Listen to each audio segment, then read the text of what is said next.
Hi, this is Scott Garibay, and today I'm going to be talking about index card RPG, and specifically Hankrin Ferinale and the way he builds loot in this game. Okay, so Hankrin Ferinale is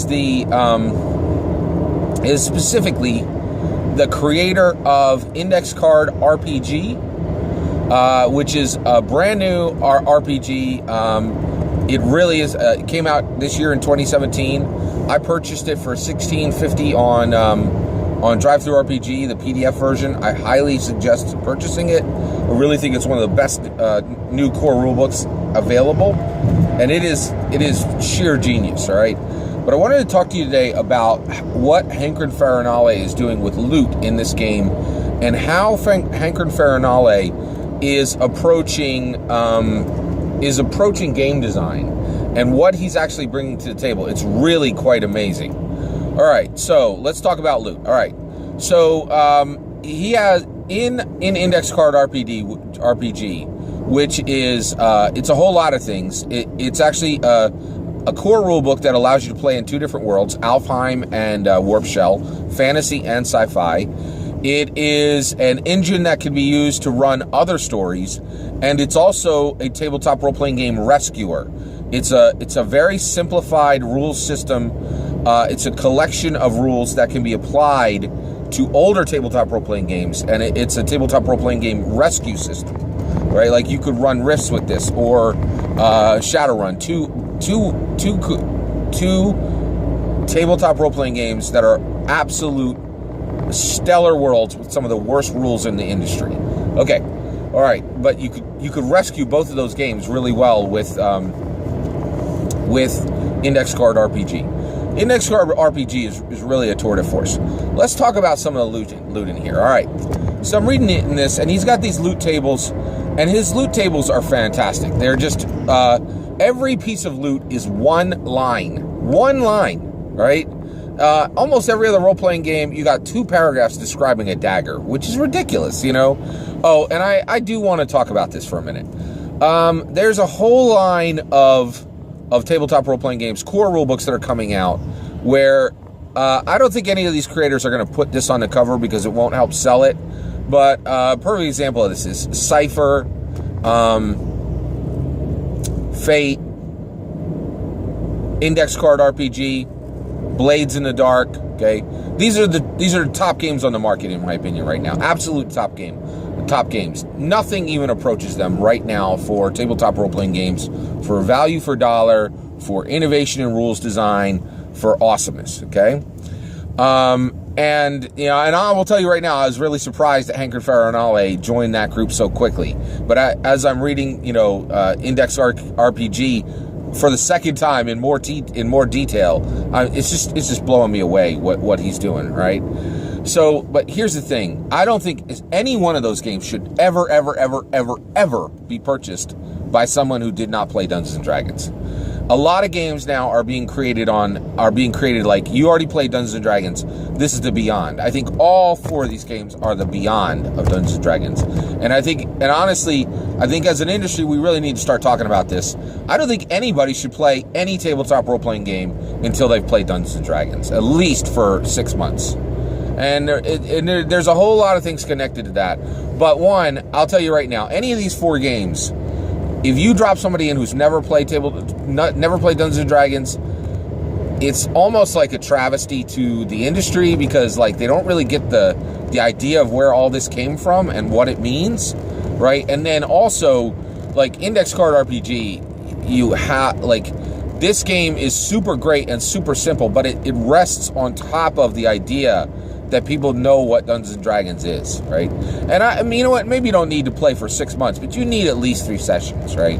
I just really feel that increasingly, you're not going to get tabletop role-playing games if you don't see the source. And Dungeons & Dragons really is the wellspring. And one of the other things is, if you bring them in through Dungeons & Dragons, it helps the industry for a whole lot of reasons. Well, one, that's the big dog. It gives people context. It gives people structure.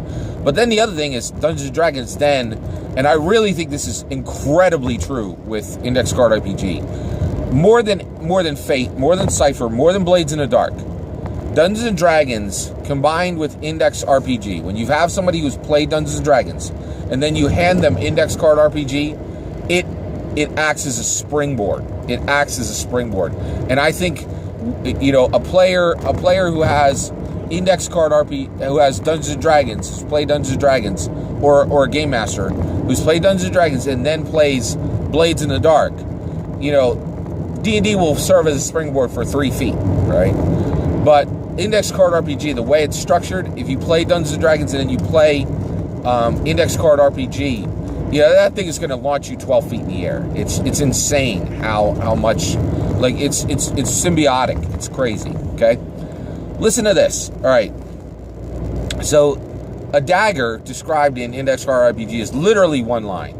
And it's like weapons damage, you know, and that might be it. Like that would be the only, you know, and the weapons damage is like D6. That's it in the game. D6. That's all you need to know, right? And it would say piercing. It would. And there are tags that are attached to weapons within Index Card RPG. But let me tell you about a quest item. Okay, so within Index Card RPG, Hankrin Ferinale talks about class quests, right? And so he shows this one class quest. And he's like, okay, the worshippers of the Black Drake, and that's a black dragon. It's just the way he calls it in his game. By the way, the Black Dragon in his game is presented on 1 page and is actually, in my opinion, way more colorful and way more awesome than the 6-page layout you would see in Dungeons and Dragons. Now, I want to be super clear. It's more awesome because he is expecting that people are coming to it through the gate of Dungeons and Dragons, right? And so it's not, you know, like, it's not, I'm not saying Hank Ferinale is a better game designer than Mike Merles or Gary Gygax, but he is a game designer who recognizes their value and is using their work to amplify his own. And that's powerful. I think that's super, super awesome. And he's doing it in a brilliant way, a way where he really didn't have to, like, he doesn't really name check D&D directly, but he does it indirectly, and that's old hat. Everybody's been doing that for 10 years. All right, so basically, let me explain this one piece of loot he created. All right, so there's a piece of loot in here. It's from a class quest. It says, okay, the followers of the Black Drake, they've captured this princess, and they you know, and if you rescue her, they're keeping her next to the, you know, Fenrir the Gray Wolf, which is an ancient magical sword, right? And then he says, okay, if you complete this quest, you get Fenrir Gray Wolf, which is this, it's a sword, okay?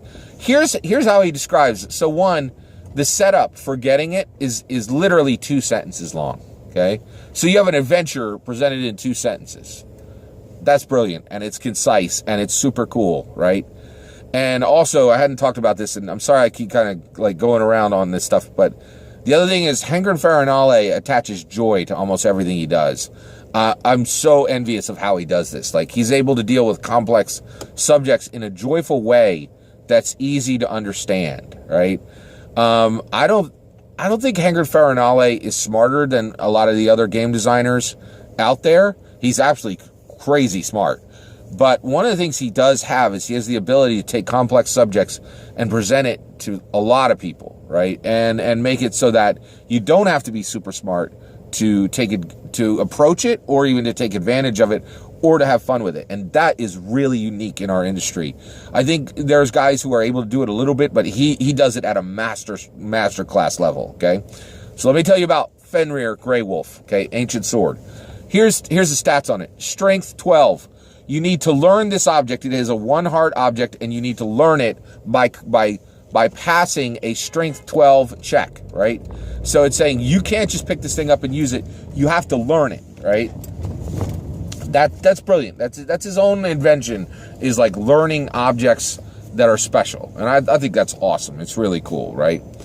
And then the other thing is, so there's a learning attached to it. And then it's magical, means this is a magical weapon. There's a lot of things in the game that cannot be harmed by mundane weapons, non-magical weapons. So it being a magical weapon is important, right? It has silver properties, which means it could slay a werewolf, okay? And then here's the last 2 parts of this thing, right? Critical on 15 plus. Boom. you got me in, man. Like if I'm a player playing a fighter, I am in. You got me, right? Fantastic. Let's do it. Here's the last part of this thing, right? Fenrir the Grey Wolf. If you roll max damage and you are striking a human-sized target, you cut it in half. Period. End of sentence. Right? And that means like you roll max damage, doesn't matter what it is. If it's a dragon who shapeshifted into a human form and is fighting you, with his own sword, and you hit him max damage with Fenrir the Grey Wolf, you just cut that, that 500 hit point dragon in half. Period. Done. Now, the thing that blows me away is I'm just like really, really incredibly impressed with how well Hankrin Ferinale has done with this game, because that's, it's one paragraph for the item, one paragraph for an adventure, right? Like, it's so concise and so fun and so full of flavor and so powerful and so, like, that thing beckons to a player. Every player at the table wants it. You know what I mean? Every player who's playing a fighter and isn't playing a wizard. Right? It really is, it's just fantastic, right? And the whole game is like this. The whole game is saying, okay, hey, listen, I know you read your 900 pages of Dungeons & Dragons. You read your Game Master Guide. You read your Player's Handbook. You read 300 pages of monsters, right? Well, in 192 pages, I'm going to give you everything you need to play faster games, better games, games that are more fun than Dungeons & Dragons. But it does, now, Hankrin Ferinale does not say this. He does not say you have to have played Dungeons & Dragons. But I think it would be remiss to not call that out, right? So it really is amazing what he's accomplishing in Index Card RPG. And Fenrir the Grey Wolf is like, it is just absolutely masterful game design. And the book is filled with this. It's just absolutely filled with this, right? So the Index Card RPG is only 192 pages, but there's way more content, way more ideas, way more worlds than most than Pathfinder. Way more. Like Index Card RPG. 192 pages, done in 3 colors, black, white, and red, okay?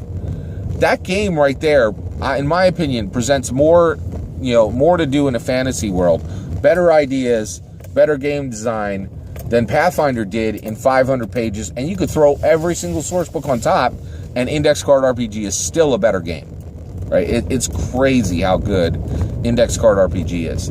The other thing that I think everybody who's designing games, you really need to start paying attention to Hankrin Ferinale, because he's doing something I don't think is really being done at all.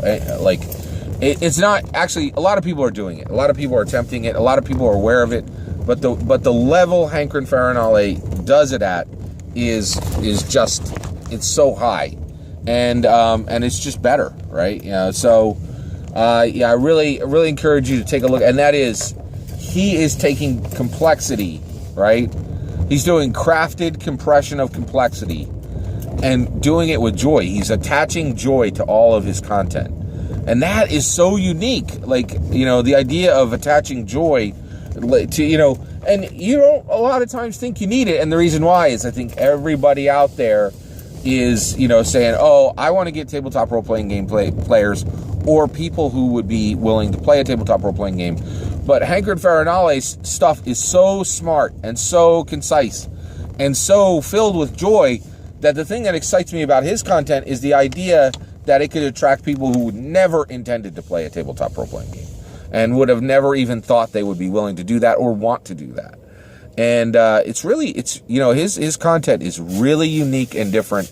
And Index Card RPG is amazing. If you haven't picked it up, definitely pick it up. It's worth every single penny. You really should be familiar with Dungeons & Dragons. You don't have to have Game Mastered it, but you need to have played 1 or 2 or 3 sessions, in my opinion. That's not within the book. And that's my take on Fenrir the Grey Wolf. Take care.